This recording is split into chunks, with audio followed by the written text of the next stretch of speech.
Hey, so welcome to the site. We're just doing a warm-up at the moment. Going to go for a short flight to see what our fuel burn is for a short period of time on cruise. And later on we'll do another longer flight, that way we could get the cruise fuel burn. So, just going through the checklist. Fuel tap is on. Prop wash because we've already got the engine running. We're ready for the engine to get up to temperature. Avionics are switched on. Engine we're looking okay. Radio's comms check. Crown Micro, this is Golf Sierra Kilo Uniform Bravo, radio check.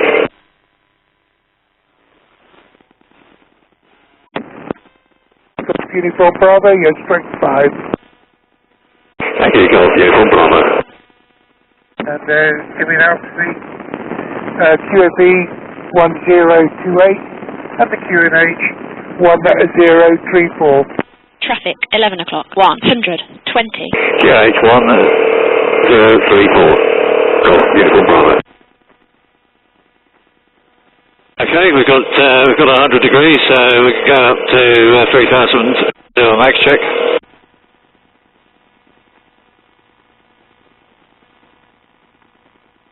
Decibel drop. Drop, so both are okay.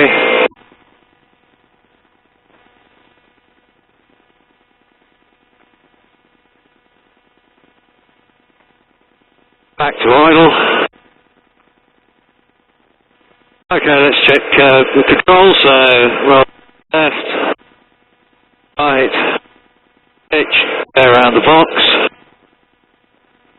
Taps down and equal, down and equal. Down and equal. Back to fully up. We don't need flaps for our takeoff.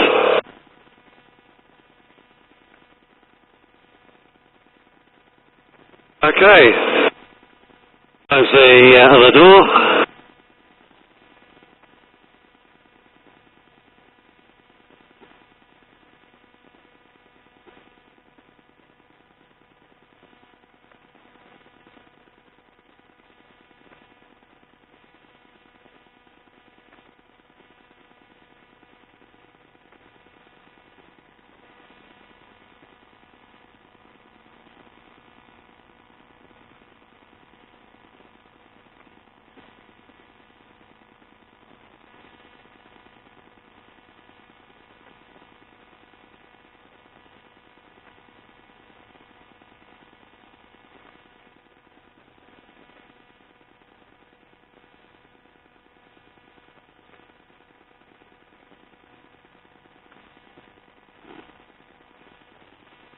And Uniform Bravo.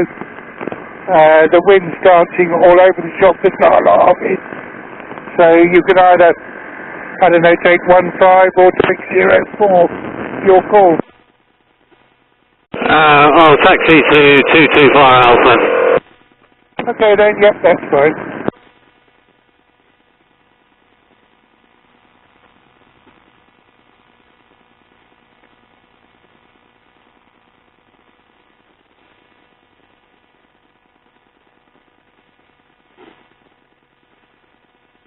We've got a bit of a crosswind, so I want to use the longest runway. It's quite light, but crosswind's lighter, less component going that way. I've got more runway, so I don't have to rush anything.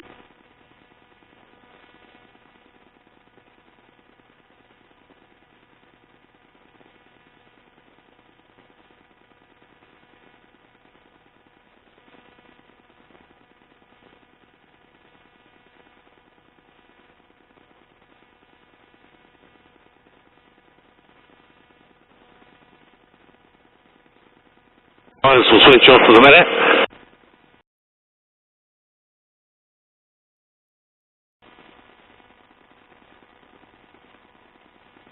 Okay, everything looks good. Micro, please Golf Uniform Bravo, take it off runway 22. Have a good one. Off you go.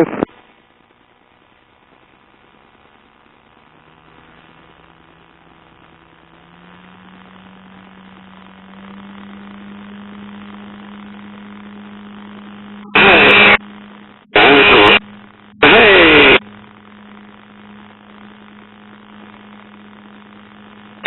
crosswind caught me a bit there.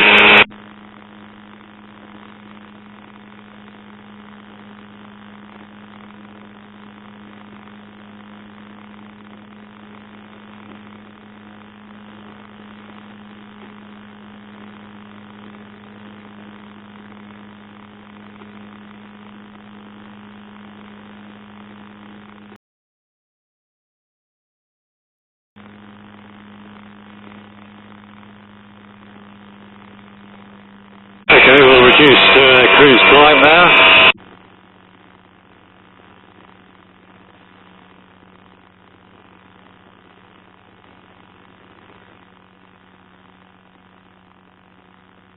Golf Uniform Bravo leaving the circuit to the southwest.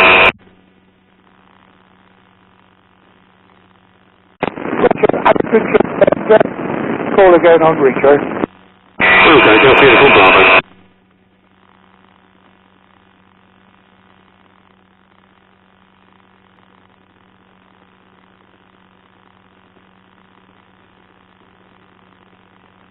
Okay, we'll switch frequencies to our radar.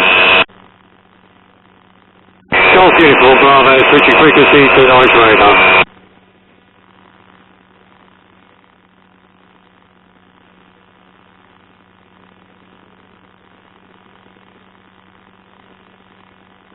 The radio is good.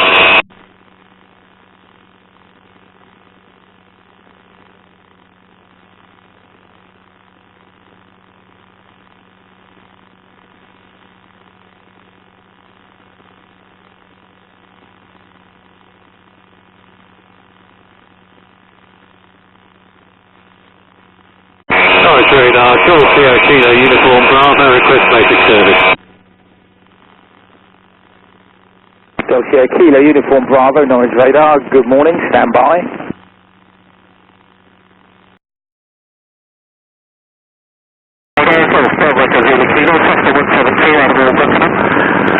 We're currently 1,609 feet, QNH 1034, overhead southward, for along the coast to climb in, requesting a basic service. Golf Sierra Kilo, Roger, Squawk 7362, basic service, QNH correct. Vehicles are active parachuting aircraft just overhead the airport at the moment doing a drop. Squawk 7362 and copy the info on parachuting, Traffic 9 o'clock, 9 kilometres, 2,000. This one is up to the past. Logan 5 in Whiskey, turn right heading 270 degrees, intermittent traffic southwest of you, 4 miles, very slow moving, no height information, possibly clutter. West 270, 5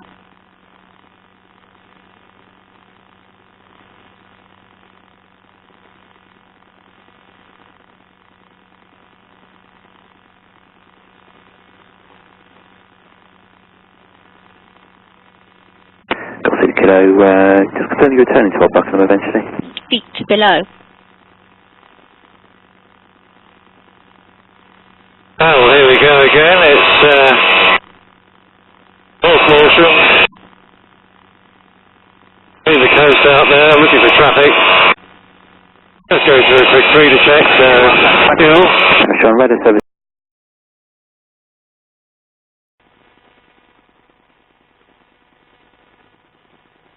Highway traffic, this is Golf Uniform Bravo joining downwind 22. Uniform Bravo, circuit clear, call finals will be number 1. Roger, Golf Uniform Bravo.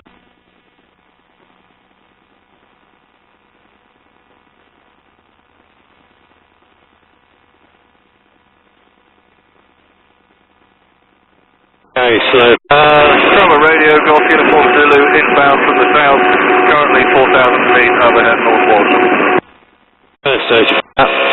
Traffic 6. Roger, it looks as though we're currently landing on 22 and the QFB 1028.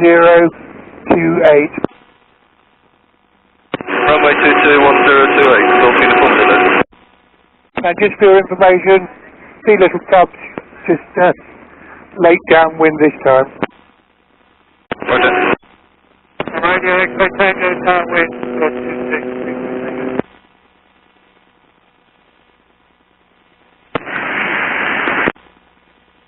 Chroma Radio, good morning. Golf Hotel Mike Charlie Bravo inbound with 8 to run. I have 2 to the left-hand circuit.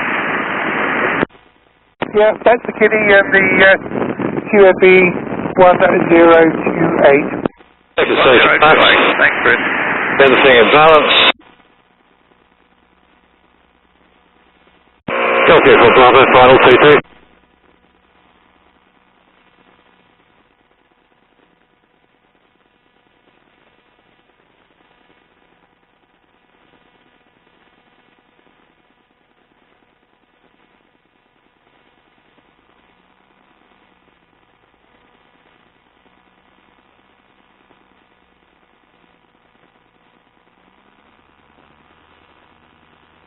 Radio Echo Tango.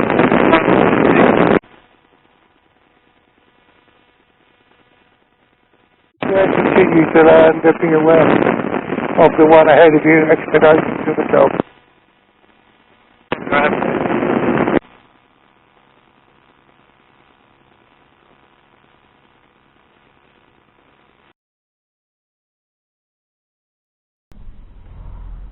Right, sorry about the fantastic graphics which I'm using here. So what was the results of my fuel burn calculations? Well, I carried out 3 flights, all of which I used the same climb and descent profile, used the same runway and the same taxiway. So it all came out at 25 minutes, give or take about a minute, for the climb to 2,100 feet. Then maintained steady cruise for a set period of time, and then came back, landed, taxied and shut off. The tanks were filled to the maximum, so the aircraft was close to its maximum all-up weight for takeoff on all 3 flights, and it was a lovely stable day. So the QNH actually on the day didn't vary more than 2 millibars. I actually maintained the QNH figure on the altimeter as the same, so as I'll say that the variation would be less than sort of 70 feet for the altimeter, which is as accurately as I could actually fly the cruise. So, results. First flight was a short flight, and basically I climbed up to altitude, maintained 70 miles per hour, which is about 60 knots, and did that for 20 minutes, then came back down and landed, refueled the aircraft to the top, and it took 10 litres. So that was my starting benchmark. Second flight,